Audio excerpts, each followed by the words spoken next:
acaba com a sua espiritualidade. Por quê? Porque a carne é muito inflamada. A carne é contra o espírito. Então tudo na nossa vida tem que ser controlado, tem que ter o temor a Deus. Está entendendo?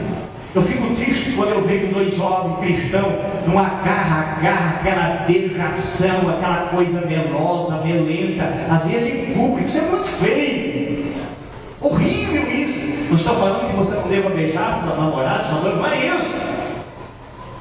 Eu estou falando que tudo na vida do homem de Deus e da mulher de Deus tem aquelas regrinhas de moderação, de decência. Tem o controle, tem o farol em cima dos nossos olhos, o farol verde, vermelho e amarelo. Isso vale para a nossa vida. Tem coisa que a gente pode ir, passar devagar, tem coisa que pode ir embora, está livre, mas tem coisa que não pode.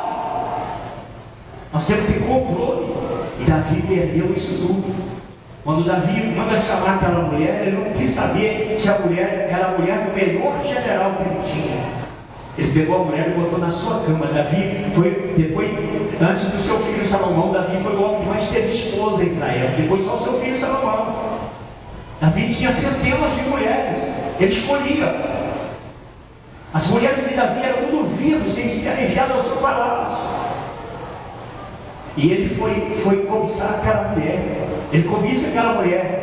Ele dorme com aquela mulher e seu marido está no campo de batalha. Ele engravida aquela mulher. Quando ele engravida, eu estou falando de Davi, irmão.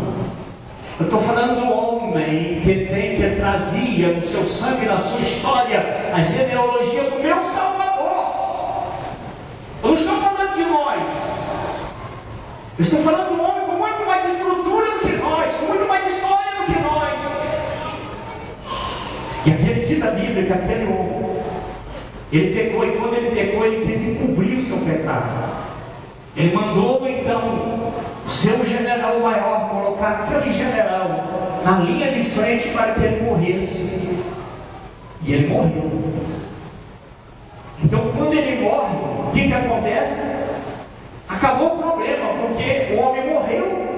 Então Davi pode tomar aquela mulher agora. Mas Deus informa o profeta Natan, e o profeta Natan entra na casa de Davi contando uma historinha. E quando ele conta a historinha, Davi olha para ele e diz: esse homem da historinha tinha que morrer, né? Natan vira para ele e fala: então quem tem que morrer é tu morrer, porque essa historinha é a tua historinha.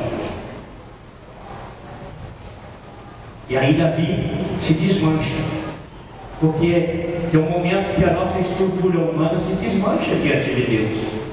E aí Davi se desmancha. Quando Davi se desmancha, entra na história que eu li.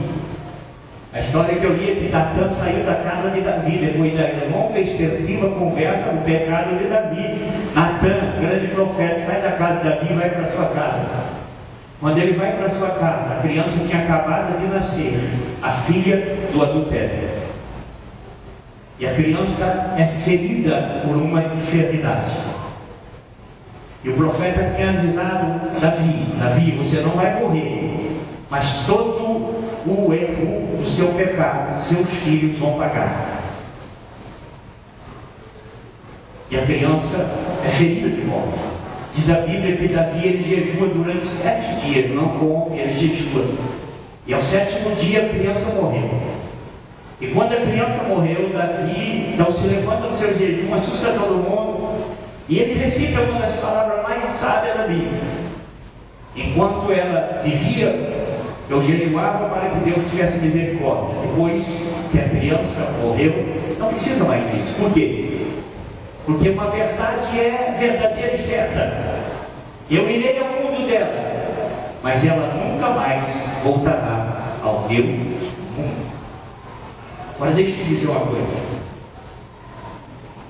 Quando aconteceu essa história com Davi, Deus estava escrevendo na história da descendência da Bíblia que coisa extraordinária. Deixa eu mostrar isso para você. Quando o filho de Betseba e Davi morre, e a criança nem nome tem, simplesmente é uma criança. A Bíblia chama ele de uma criança. Ele morre. Fica então registrado no âmbito espiritual que o filho de Davi com Betseba morreu por causa do pecado